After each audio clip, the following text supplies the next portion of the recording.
You've seen Bali before. Or at least you think you have. The infinity pools, the rice terraces with 20 people on them taking the same photograph, the sunset cocktail bars, the yoga retreats, the digital nomad cafes with the perfect latte art and the fast Wi-Fi and the view that looks exactly like the view in the Instagram post that made you want to come here in the first place, that Bali exists. But there is another one. A Bali where, once a year, the entire island goes dark. No lights, no cars, no planes, no noise. The airport closes, the streets empty. The most touristic island in Southeast Asia disappears into silence for 24 hours, and if you don't know it's happening, you don't understand what you're looking at. A Bali where the dead are not mourned, they are celebrated. Where cremation ceremonies are attended by hundreds of people in white and gold, where music plays and offerings are carried through the streets, and the atmosphere is closer to a festival than a funeral, because in Balinese Hinduism, death is not an ending, it is a release, and a release deserves joy more than it deserves grief. A Bali where a mother temple sits at 900 meters elevation on the slope of an active volcano above the cloud line in permanent mist, attended daily by worshippers who climb to it in white sarongs, carrying towers of offerings above their heads, as they have been doing for 800 years. A Bali where one valley 40 minutes from the tourist infrastructure of Ubud on an unpaved road looks exactly like the island looked before the tourists arrived. Terraced rice paddies in a geometry that follows the land's own logic, without a drone in the sky or a photographer on the ridge. This is the Bali nobody talks about, and it is, by a significant margin, the most interesting place on the island. If this is the Bali you were looking for, subscribe to Rome Folios right now. Every week, the real version of the places the world thinks it already knows. Hit subscribe. Let's go. Most of what is sold as the Bali experience is concentrated in a relatively small area of the island's southern coast. Kuta, Seminyak, Canggu, the tourist corridor that expands year by year as the infrastructure of international leisure follows the money. It is not without appeal. The weather is warm, the food is cheap and good, the sunsets over the Indian Ocean are genuinely extraordinary, and the rice paddies around Ubud, 45 minutes north, have been beautiful long enough to have survived considerable commercial exploitation while retaining something of their original quality. But Bali is larger than this corridor and older than this industry, and the island has been developing its relationship with the sacred with the specific, intricate, daily negotiation between the human and the divine that defines Balinese Hinduism for over 1,000 years, with no reference to any of the things that most of its current visitors came looking for. Drive northeast from Ubud. Follow the road through Bangli and up into the hills where the air changes and the light gets softer and the tourist infrastructure thins and then disappears. You arrive in Sidemen.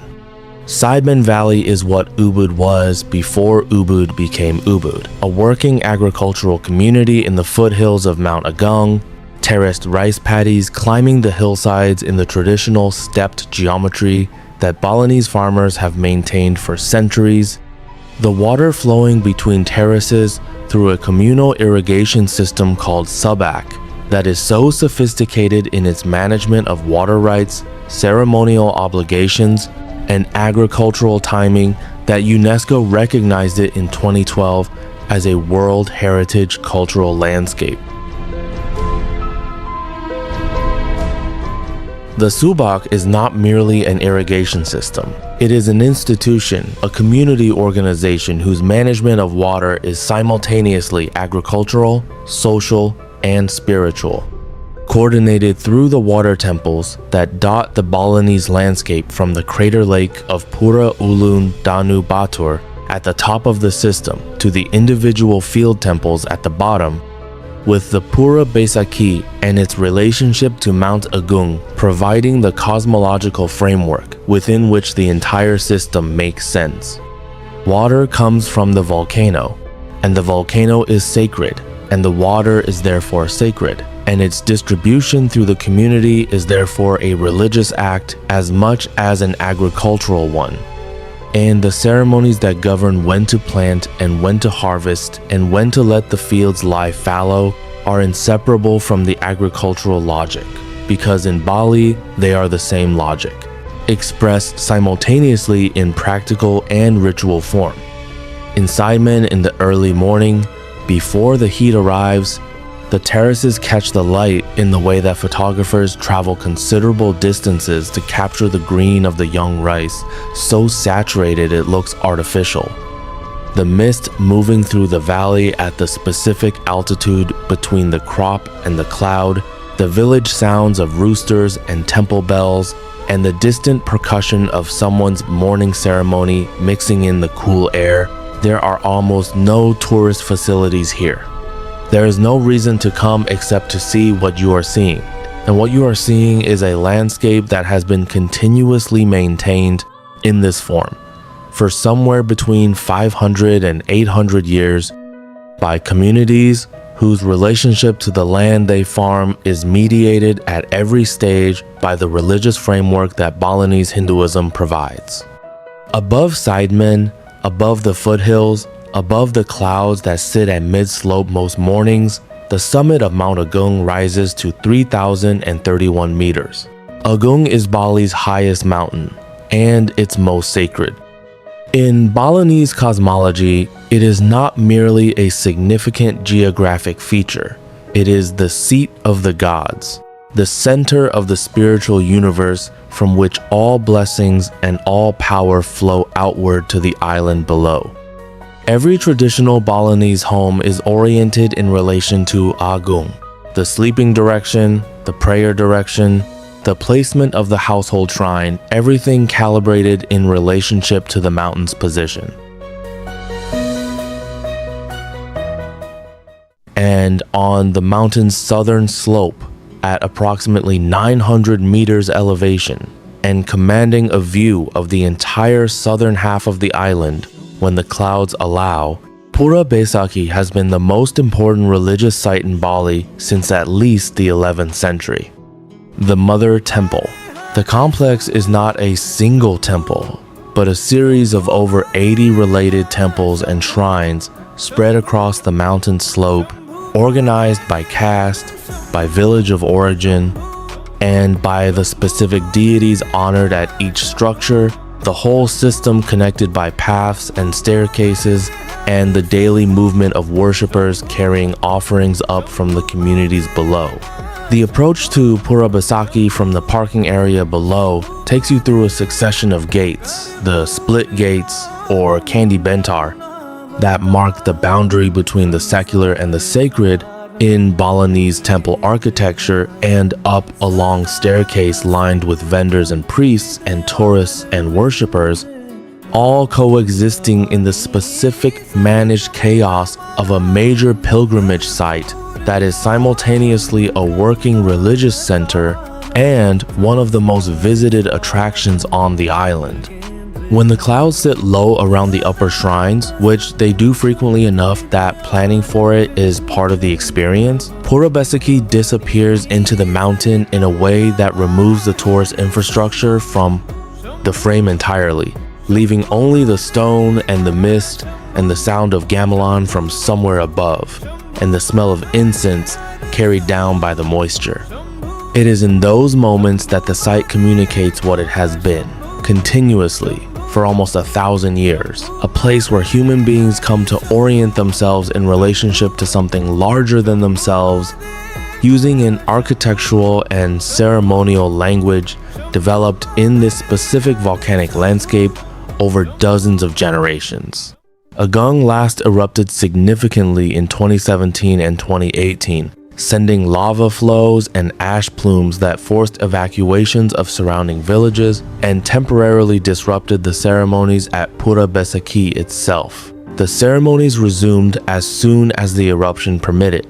Because the mountain's power, in Balinese understanding, includes its capacity for destruction as much as its capacity for blessing, and neither one changes the mountain's fundamental sacredness, which is not conditional on its behavior.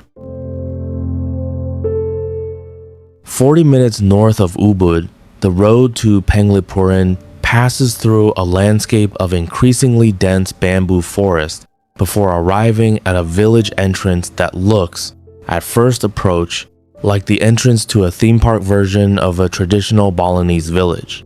It is not. Penglipuran is the real thing, a village of the Bali Aga, the original Balinese, the people who were here before the waves of Hindu migration from Java that shaped the culture most visitors associate with Bali, and who maintained a distinct cultural identity and a distinct set of traditions through centuries of change around them.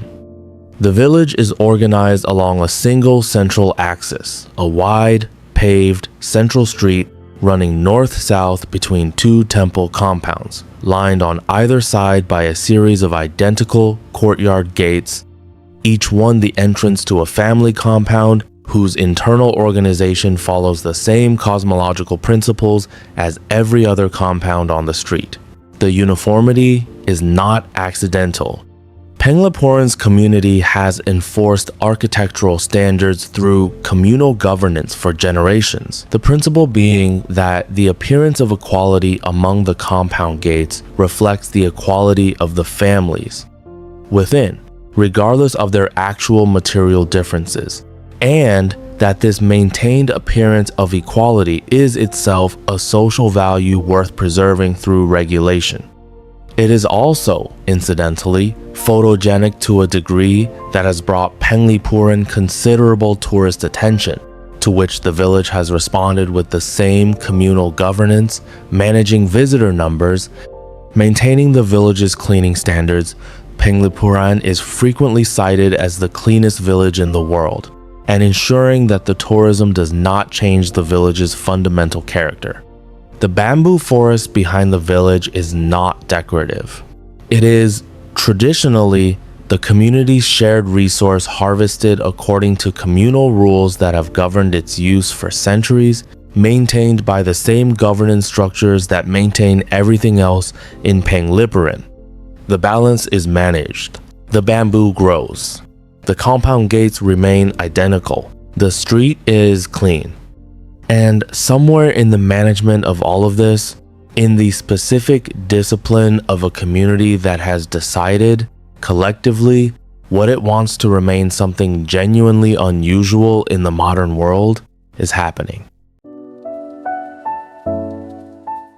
West of Agung, in the center of Bali's Central Highland Plateau, the rice terraces of Jatiluwih stretch across a landscape so large and so coherently maintained that the UNESCO designation part of the Bali Cultural Landscape Recognition of 2012 feels less like an honor and more like a confirmation of something the landscape was already communicating on its own.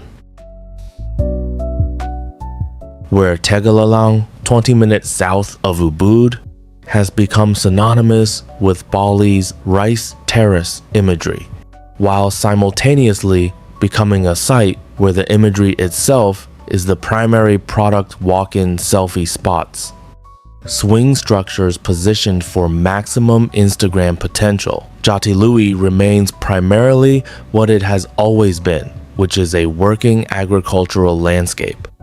Less convenient to reach and less curated for the photographic experience, and consequently less crowded and more real.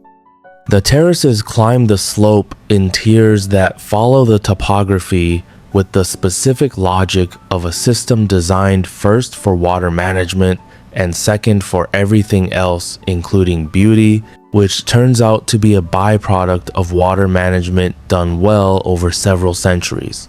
In the morning, before the heat consolidates, and before the tour buses arrive from the south, the light in Jatiluwe is the light that all the Bali photographs are trying to capture, diffuse, green, moving with the slight breeze across the crop, the distant mist still in the valleys, the sound of water moving between terraces, underneath everything.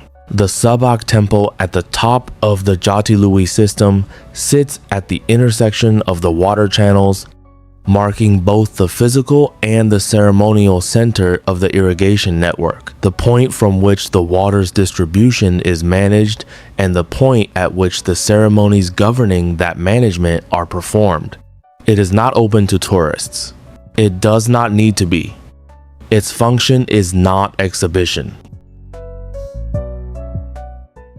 In the east of Bali, where the tourist infrastructure thins again and the coast trades the black sand of Sanur and the white sand of Seminyak for the volcanic black of ancient lava flows, Aimed occupies a stretch of northeastern shoreline that most visitors to the island never reach. The beaches are dark. The water off them is cold enough that the current meets the warmer water from the south, and the meeting of these currents produces a productivity in the marine environment, nutrients, plankton, the fish that feed on them. That makes Ahmed one of the best diving destinations in Bali and one of the least known outside the specific community of serious divers who have been coming here for years. Offshore, in approximately 30 meters of water, the wreck of the USAT Liberty, a U.S. Army cargo ship torpedoed by a Japanese submarine in January 1942 and beached at Aimed before eventually sinking to the sea floor during the 1963 eruption of Mount Agung, which caused the beach to subside and the already rusting hulk to slide into the water, has been colonizing for over 80 years. The wreck is now so thoroughly covered in coral growth, hard corals, soft corals, sea fans, sponges, and so populated with reef fish, sea turtles, reef sharks, and occasional pelagics that it functions as an artificial reef of considerable biological richness, accessible to open water certified divers from the Ahmed shore without a boat journey. Sitting on the black sand beach Aimed at sunrise, watching the Jukong fishing boats, the traditional outrigger canoes of the Balinese fishing community, push off into the morning water with the mountain behind and the sea in front, you encounter a version of Bali that precedes the tourism industry by several centuries and will likely outlast it by several more. Now, subscribe to Rome Folios right now if you want to keep seeing the world like this. Every week, the real version of the places the world thinks it knows. Hit subscribe and stay, because what comes next is unlike anything else on this list. Once a year, on the day of the Balinese New Year according to the Saka calendar, something happens in Bali that happens nowhere else on Earth. The entire island goes silent. Not quiet, not reduced in activity. Silent.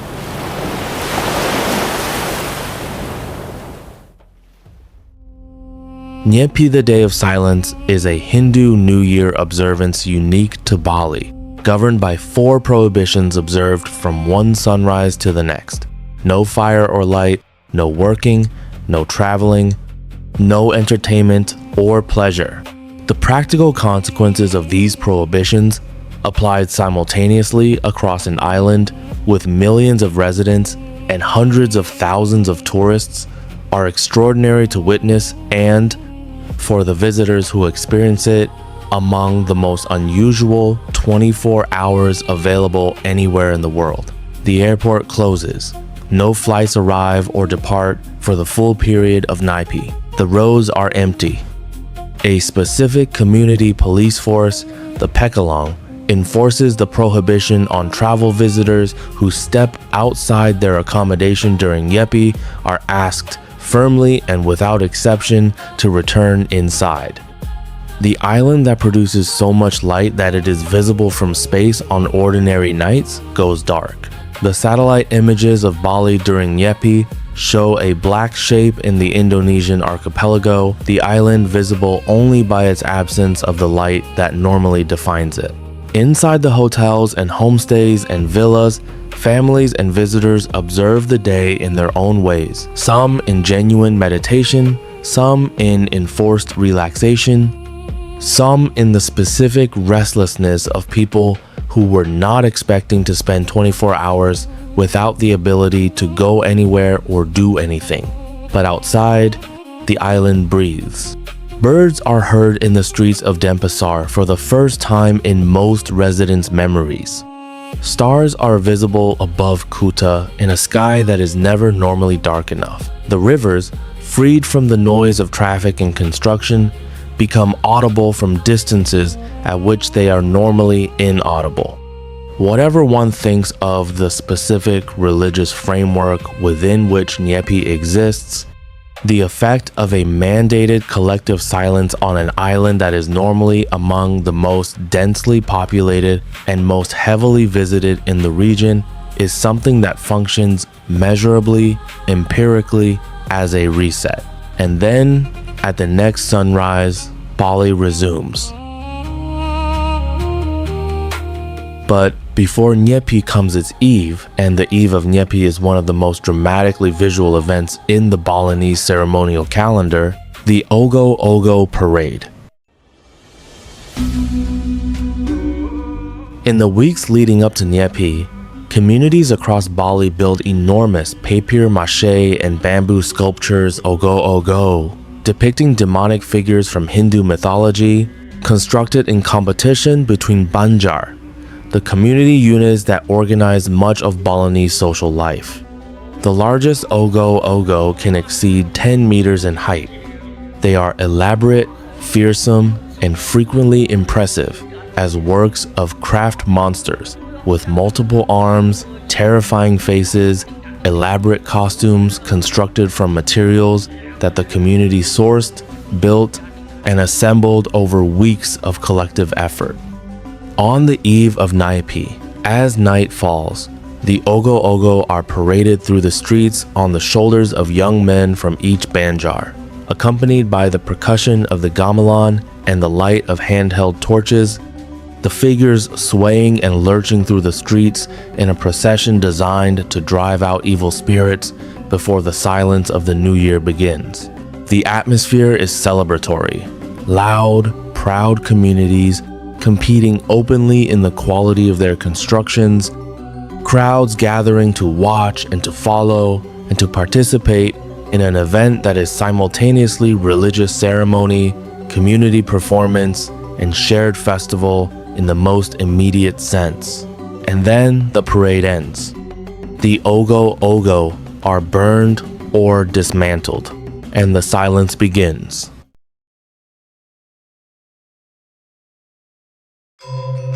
In Balinese Hinduism, death is not the event that Western death culture has made it.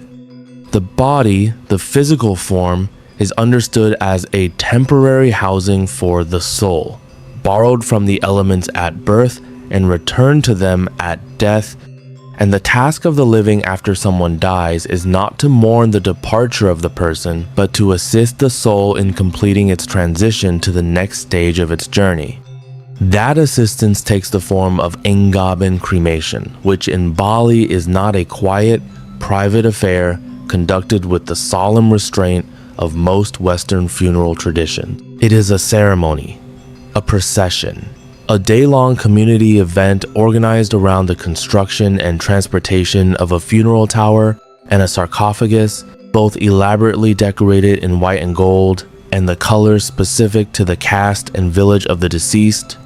carried through the streets by dozens of community members to the cremation site while the gamelan plays and the crowd follows, and the family of the deceased walks in the procession with the specific composure of people who understand that what they are participating in is a gift to the soul they are releasing. At the cremation site, the body and its vessel are burned. The fire is lit by the family.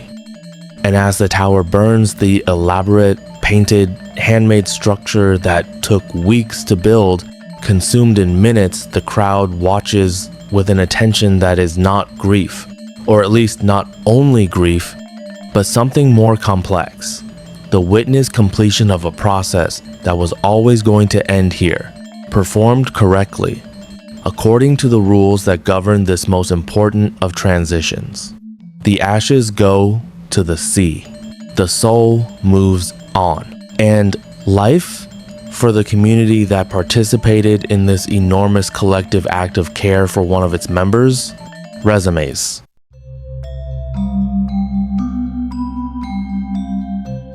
Above the village of Karangasem in the far east of Bali, the complex of Pura Lempuyang climbs the flank of Mount Lempuyang through a series of temple compounds connected by steep stone staircases.